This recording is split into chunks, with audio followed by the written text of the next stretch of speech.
Well, good morning everybody and welcome to the Sunday morning show. Week one of the new van. Some comments saying that, you know, good luck Dan because it's going to get dirty. Tiny little bit of mud on the front there. And I actually think a black van is going to look dirtier than a white van. So hopefully, well, you know, I will keep it clean anyway. It's like a weekend project for me. Every weekend I like to get out and clean the cars, you know? Anyway, you know that I am all about golf course maintenance, golf course architecture, greenkeeping. And the project that we started to film a couple of years back now, probably 18 months, 2 years ago, was at Stover Golf Club. Stover Golf Club have got the course manager there, Jason Brooks, who was my course manager when I worked at Torquay Golf Club. We're really good friends, and obviously I've been listening and watching the progress that's been going on at Stover Golf Club. So I thought today we would come back to Stover Golf Club. We're in the greenkeeping compound here at the moment, and have a little look at how they're getting on. Haven't been here for a little while. They've actually opened up the golf course now. So let's catch up with Jason and see what's been going on here at Stover Golf Club. How often do you collect the rain? Well, I suppose you collect it all the time, but how often do you measure it? Well, we've got a weather station on the shed, so we can automatically collect data about the weather. But and what have you just thrown that away? But that's just a sort of double check, really. So sometimes you might get a bit of a rogue reading on the automated one because it might be got a bit of debris in it or something. So it's just a bit of a double check, really. Sometimes the old school ways are the best. Yeah. But I should have emptied it. And how much rain have we had? What does it say? That was nearly 2 inches. That was just last week. That's just last week? 2 inches of rain? Yeah, we had that in one day nearly. Thursday. Massive downpours. Yeah, it was nasty. Well, here we go again. I don't know what stage we're on. What stage are we on with the project? What would you class this as? What stage we're at? Well, there's a bit of phase 3 probably going on. Okay. But you've missed out phase 2. Have I? I think so. You saw phase 1 quite a bit. Saw phase 1. I've not seen the build, and then obviously since then, as in I've seen the first bit of build, the first 5-hole build, 4 holes, and then I knew I could see stuff being done from the road as I've driven past on like the 9th or 10th hole area, 8th, 9th, something like that. And then, but now you've actually opened the golf course up, and we're off and running this summer. Yeah, so it's, where are we now, 2024, so it started March 22. Yeah. That's right, yeah. And then opened first phase June 23, second phase June 24. Wow. And there's a little bit left to do, but not much. But for phase 3? Phase 3, yeah. Right. And what's actually quite exciting is we've got this first hole that's opened up. We're stood up by the green of the first hole, which is the par 5. Yeah, so this would have been where the green for the third hole was. Yeah. And then that got altered, rebuilt, and now changed to the first hole. What are you looking for, Reggie? How's Reggie doing? Better. He had a bit of a traumatic Monday. He's keeping an eye out, isn't he? He's on squirrel. He's on squirrel duty. Squirrel alert, yeah. Is that what he's at? He got too close to one on Monday and ended up in the vet with a scratched eye. So he's Reg. But he's back up and running. Literally a day later, he's still chasing him. Hasn't learnt. Really? Yeah. The squirrel got the better of him. Yeah. Look at this hole. This was not quite open, but it looked actually very similar, and you can see that it's kind of bedding itself in quite nicely now, isn't it? Yeah. Does it play how you'd want it to play now? Are you happy with it? I think it's like designed to be a bit of a easing in hole, you know. It's only 300 yards, fairly wide. Yeah. That's not to say you can't rack up a number on it if you don't hit it where you should be hitting it. Yeah, it's a positional one, isn't it? Because you don't want to be messing about. There's quite a few bunkers down there. You don't want to be messing about with them. Yeah. But in time, there's a lot. When we get further down, there's a lot of trees that have been planted, which are starting to take hold. So once they start narrowing the hole up a little bit, that will make it a bit more tricky. But and the rest of the holes, as we kind of wander around, how long would the greens take to really start to bed in and get them to where you kind of feel like they? I mean, they play well, but I think you're still looking at a couple more years before they are fully mature. Yeah, it's still quite firm. You know, the thatch hasn't developed to give that a little bit of cushion, so that's the noises that the members make, is that they are quite firm. But I think that's just a time thing. They just need to mature. But yeah, I mean, they're lovely to play on. And just so everybody's aware, thatch. Just give me the quickest response as to what thatch is. It's the natural organic layer that sits between the grass and the root zone. So too much is not good, and that's what most greenkeepers are trying to deal with, is maintaining their thatch levels to the right level. Too little, consequently, it's not good either, because that just is, you lose all resilience and the protection for the grass. It just can wear out pretty quickly and go quite thin. So you're almost trying to develop it now, and then once you've got that layer, then you kind of like sustain it then to the right levels. And when you talk about like the organic matter that sits there, is that so as you're cutting, obviously there'll be debris that comes off onto the green and things like that. Is that the build up? Is that that's part of the build up? That's part of the build up, and then you can sort of accentuate that build up by putting too much fertilizer on, so the grass is growing more and there's more debris. So it's basically like a sponge. Yeah, and then what you'll find, so to get an understanding of what level of thatch you're at, is a lot of it's to do with like pitch marks. So if they get a deep pitch mark into the green, can that be an indicator that there's quite a bit of thatch on there? Yeah. I mean, if you see your footprints or lots of ball marks in there, that's an indicator there's too much. Yeah, and then obviously when it rains in the winter time that we've got coming up in just a moment, unfortunately, you're going to see that green want to hold the moisture a lot more. Yeah. That's that sponge effect. It just literally holds it, and then it just leads to so many different things, like increased disease, poor playing conditions, poor drainage.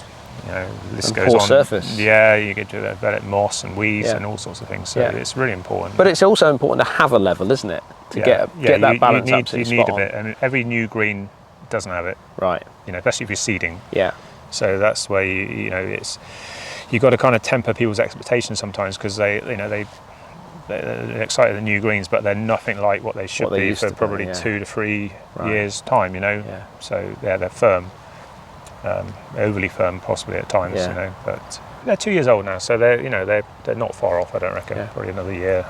That would be right. So I know we've seen the trees over on the second hole, which is I call it the first hole of the big project. Yeah. These trees here that you've put in on the par 5, this is the 5th hole on the golf course? Yeah.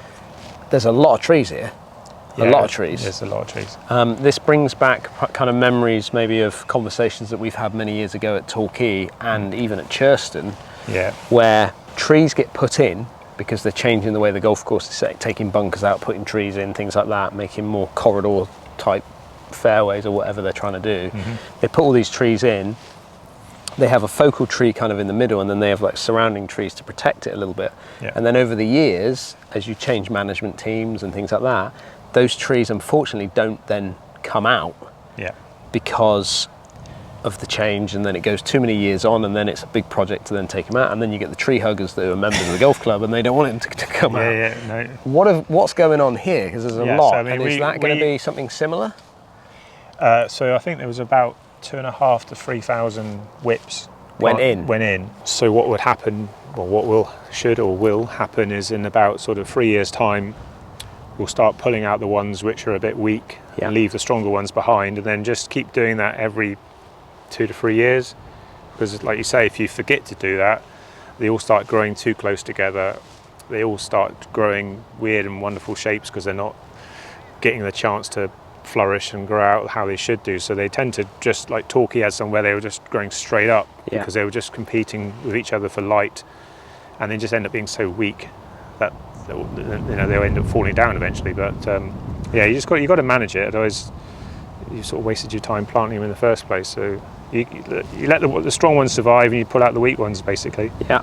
And will there be a plan? I mean, I can see that there's some that are kind of slightly bigger than the others. There's lots of different varieties in here, so you'll probably try and keep a mixture of the varieties, so you'll be selecting the best of each different type and saving that one. Or we won't necessarily just chop them down and throw them away. We'll like maybe transplant them elsewhere on the golf course. We'll try and save them if they are good ones but just too close to each other. We'll try and shift them somewhere. It's a shame to just literally take them down. Yeah, absolutely. Now I remember this hole. That's when Reg did his zoomies around the green when it was a sand pit. Yeah. But I remember this thinking when we actually, I don't know if we hit shots onto it. I think we have played it, you and I. Did we? Yeah. Yeah. Okay. And But I remember thinking how dangerous it was over the back. So if you get it wrong, yeah, you're really short-siding yourself, aren't you? Yeah, there's not many misses on that hole. You don't want to be like left or right or long, really. That pin position is as a greenkeeper's got out the wrong side of the bed pin position. Yeah, it is, isn't it? Yeah. How often do you? I mean, today's competition day. He's gone for the Hollywood floplet. Yeah. Now he's going to hit that ridge. Is it going to hold up? Just about, yeah. I think it was Shane Lowry that said it. I remember him saying once, being interviewed, and I think it was this year at Troon. Oh, and he said, there's so many great short holes in golf, but there's not many really good long par threes in golf. Yeah. And this 7th hole is, I would say, is kind of, I would think over the years has probably been the signature hole. It's one of them, yeah. It's probably 2 or 3, 16. Yeah, 16 the tee shot off up there, yeah. But this is iconic, yeah. Little short par 3, tricky. It's only 120.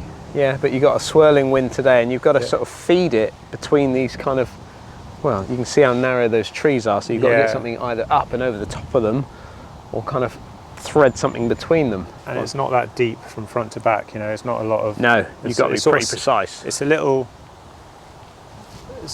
similar to the 12-foot Augusta, that the green is twisted sort of diagonally away from you. I've never thought of it like that, and you are absolutely spot on. It really is, isn't it? Yeah. We're just missing the creek at the front, but other than that, it's... you've got the azaleas. And you got the azaleas, and stuff, yeah. But whenever I've played this hole, and obviously it's been many years since I've played here, for the most part, I've always played off a mat. Yeah, I mean, we've not used the mat for probably 3 weeks now, and you can just see how battered the tee is just after 3 weeks of play. Yeah. Which is why we're going to redo this tee. This is phase 4?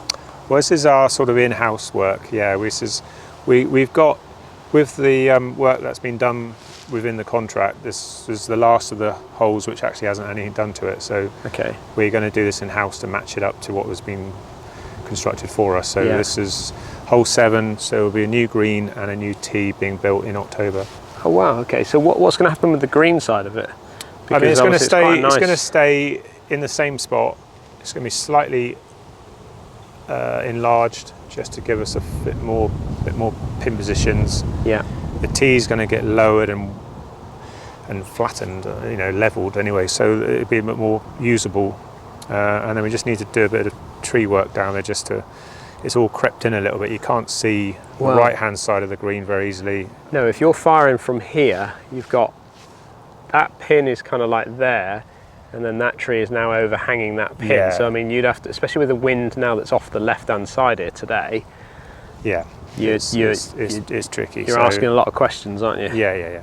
How do you make this bigger? How do you make that, like, unless you're going over towards that path there? Obviously, I know by pushing it down, it maybe makes it a bit wider. I mean, essentially, it's not necessarily in area going to get bigger, but because it's going to be level, it's more usable. Everybody doesn't want to tee off on the sides because it's a bit of a dome at the moment. Okay. So everybody just sits in the middle and plays off the same spot. But and also what we're stood on here. We're going to get rid of this tier. It's all be one level, so that gains you a few meters as well. So yeah, because there's really no need, because you've wasted what 2-3 meters of teeing area there. Yeah. By having a step. Yeah. Which is and why would they put that a bit higher there? What would they have thought about for that? I think previously there was some bushes in front of the tee, and at times you needed to be a bit higher to get over, see over the top of those. So I think that's possibly why it went a bit higher. But it doesn't need to be high now. We've got rid of the bushes. So this is project number 4, kind of. This is kind of unofficially phase 4, I suppose. And when does it start, Jace? It starts on the 23rd of September, and it will run for probably 5 weeks and get it finished, and then hopefully be in play by May or June next year. Oh, he's been fuck at him.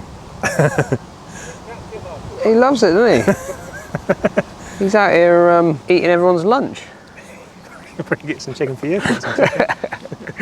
Talk to me about phase 2 then, because this is the bit that I've basically been disappeared, absent for. So it's nice to see it all unfold though. Yeah, so phase 2 essentially was a remodelling of what we had. Okay. Phase 1 was a brand new area. New land, new brand holes, new holes. Yeah. phase 2 is altering and remodelling existing ones. So holes 9, 8 and 6 were impacted. Okay. And the 5th, which used to be a long par 3, is completely gone. Right. And on that part of the course now is tees for 6 and 9. They've been moved onto that little spot.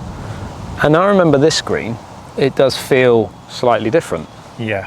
And you've changed things around here as well, haven't you? This green has been moved slightly about, knocked about a bit. Yeah, so the tees got rebuilt 60 yards back from where they were, and because of that, this hole was out of play whilst they're doing phase 2. So we took it upon ourselves to build a new green whilst it was out of play. Okay. Just so we had more greens matching up to what's been built already. So this was done in-house at Stover's expense.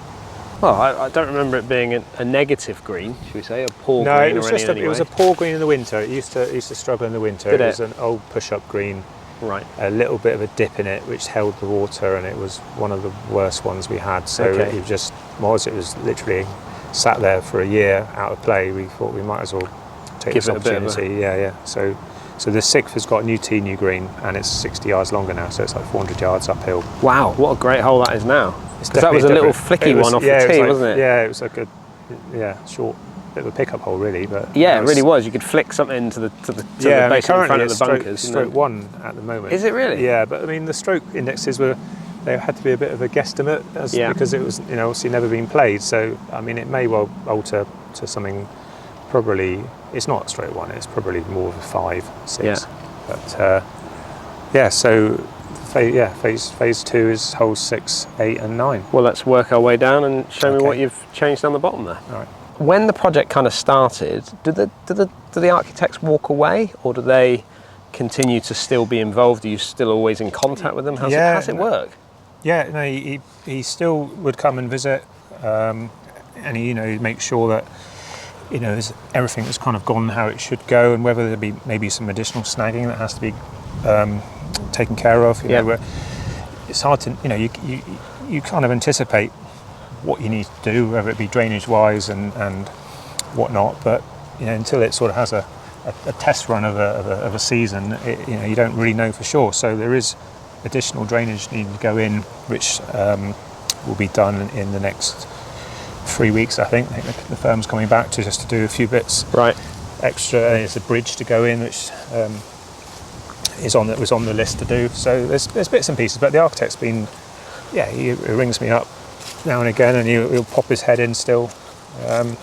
But he's nearly kind of done. Once it's signed off on completion, which is hopefully within the next month, once all the snagging's done, and then it's sort of, and that's it then really. And his hands are sort of emptied out of all the responsibility to a degree now. Right. Is there ever, I'm not going to say friction, but do you ever get to a point where you're building something or you're putting something together and you're like, not sure about this? Yeah, there's times, and you think yourself after it's happened, you think, should I have spoke up a little bit more vocally at the time, because you sort of think he's left us something now which is harder to maintain than possibly needed to be, whether it's strimming steep banks or ditches which possibly aren't necessary to have open, which also then collect leaves and debris, whether you just could have piped them and covered them over. Is that part of a feature, or is that really just an oversight? And not friction, but there's discussions, and you sort of think, a good architect will obviously take everything into account, and I guess there's like a pie chart. If you could split a pie chart into 3 equal chunks of aesthetics, challenge and maintenance, and they all balance, then great. Sometimes something might look aesthetically amazing, but it's a maintenance nightmare. So you've got to try and work out their job, I suppose, is to find out who's looking after the stuff once he leaves the site. If you've got 100 guys looking after it, he can go probably more elaborate with things. If there's only a small crew, then he's got to maybe dial it back a tad and get it. But still, the challenge for him, I guess, is to keep it looking good, but not being too bland and too hard to maintain, I suppose. Right. So just wandering up with Jace, this was the 5th green, the original 5th green where we're stood right now, which was a long par 3, really strong par 3 actually. Water over the back. If you got it wrong, you could end up in the water down the right hand side there. Bunkers all up the front, and then you'd go over onto a tee, which was just literally just here, and then you'd play a short par 4 up to that green that Jason's just talked about. But these are now the tees that you've put in. Yeah, so those 2 tees are probably on the approach strokes front of the green, where the 5th used to be. Yeah. Which is getting us to the yardage on the 6th that you were looking for. Getting us about 60 yards on the 6th. Yeah, and then that back tee then, so that there's 1, 2, and then there's the 3rd tee at the back there. Is that then going the other way? That's going the other way. The one that Wedges just dropping down, So that's going down to what is number 9 now. Yeah, and these conifers here, that would have been basically where the tee was for this par 3. Yeah. Which was a long way. I remember hitting woods. My 5 would have had an outing on this hole. Yeah, it was back in the day. 200 yard plus hole into wind. 215 yard par 3. Yeah, that was straight 1. That was the straight one, was it? That was the straight one, yeah. Yeah. You've done a great job on the tees though, Jace. I've got to say, like, I'm a big fan of big square tees that you've created. They look good, don't they? They just look classy, and you've got them all in line, and they just look They're a pain to cut, but are they? Are they a pain to cut? They are a pain to cut because you kind of got to. You can't go around in a big circle. You can't go around in a big circle. Right. Stevie Green at Torquay would go around in the big circle. Would he? He'd iron out those square edges into circles. No you be careful. He watches the Sunday Morning Show. But yeah, it looks great, doesn't it? Yeah. And then working our way through there. Is that a new green gone in down the bottom there? Because that hole's been played around with an awful lot over the years, hasn't it? Yeah. So that's the 8th par 5. Which hasn't altered massively because it's still par 5, still in the same spot, but it's a new green, new tees. Slightly shorter than it was. Pulled the green back, probably 30 yards back from where it used to be. Okay. And altered the water hazards a little bit. Bunkers look lovely through there as well though, Jace. Yeah, it's it looks really good. So the 9th hole then, coming up to the clubhouse. Yeah. Remember the old one? I do remember the old one. It was a bit of a dogleg round, and I don't think the tee was too far away from where we stood here. Just in front of those fir trees. Was it really? It was there, was it? Yeah, so it's a little bit further forward. Now, I remember that hole being quite a strong hole, if I remember. You had to get a decent tee shot away, and then you got to go across the water onto the green. Yeah. Do you feel like is the objective whenever you're changing a hole to make it better or harder? Is there a thought process that goes into that? I think better is better. Not always harder. No, I think harder is necessarily detrimental sometimes, isn't it, to the enjoyment out there? So yeah, absolutely. Yeah, I think it's just because this one looks to the eye like it's pretty straightforward. It's straight down, but then I can now start to see there's some water down there. There's a stream short of the green. There's a pond left of the green, and there's a pond right of the fairway. Okay, so it's actually it narrows the mind a little bit when you're getting up near it. It's a little bit of a wolf in sheep's clothing. Is it? Yeah. So this is one of the holes that kind of disappeared, I suppose, or has just kind of come to an end. Yeah. This was a good hole. This was, I think, about 4 or 5 on the original course. Yeah. I used to tee off from up the top, which is where the 2nd tee is now, where we've been filming already. You'd play down to kind of try and avoid this tree here, and there'd be a bunker over on the left-hand side there or right-hand side as you come down, and then you got to come across this big pond up onto this green. Yeah, I think it was one of the holes the members were sad to see go. It was one of their favourites as a course. Very picturesque, wasn't it? Yeah. The plan is to eventually have a bit more of a permanent range, a bit like Torquay have got. We just got to get that kind of up and running, really. So we're going to put just the other side of this green, we're going to put the teeing area, and you're going to play up, so it'll make it kind of a couple hundred yards of usable range for the members and whatnot, but we're a little way off that yet. So you got your bee boxes in there as well? Yeah, we've got some bees. We've got Stover honey for sale in the clubhouse. Is that right? Yeah. That's nice, isn't it? Yeah. Stover honey, I might pick myself up some of that. Yeah. Well, I think what you've been up to is fantastic. Yeah, as to be expected, to be honest. I've been busy since you've been... You have been busy. On your travels. Yeah. Moving into then the in-house part. Let's call it phase 4. Okay. When is that due to start? So that's the end of the month. Okay. About the end of sort of 23rd of September. Yeah. We've got a ladies' national county finals here next week. Okay, brilliant. Well done. A big event for us. That's good. Yeah, that's great. And then once they've once the sort of dust is settled and then going, and then we start the rebuild of 7th, green and T. Okay. And that'll take about a month. Yeah. And then we're just on the normal projects then. So when can I come back? When's the best time for me to come back and do another Sunday morning show and give everybody the update of exactly where Stover Golf Club is? Beginning of October for that. Beginning of October, perfect. Okay, update coming to you in October. Thanks for your time, Jace. You're welcome. Well, there we go. Stover Golf Club, as it's transforming. And I mean, Lester and I said it when we first kind of came out here, when they were doing all the changes, all the initial changes. We were like, this place is beautiful. It's so pretty. I think they've put like maybe 400 yards onto the overall sort of length of the golf course. So it's going to be a real challenge for lots of golfers to come and play here, but it's stunning. It's just a pretty, pretty golf course, one of which I'm sure so many members and visitors just enjoy walking around here. But that's it for this week's Sunday morning show. This week on the channel, we've got the national course from the Vale Resort. Myself, my brother Paul, Joe the Pro, and Zach Gould are kind of having something slightly different. We've got a Tour Pro-Am, should we call it, where, well, you'll have to watch it yourself. So we're going to sort of put it out as a 3-parter, so you're going to see Monday, Wednesday and Friday this week. So hopefully you'll enjoy that. If you are new to the channel, make sure you hit that subscribe button, leave a comment down below, and just check that you're subscribed as well, because YouTube can bump you off. But thanks for watching, and I'll see you all again. I'll see you next week.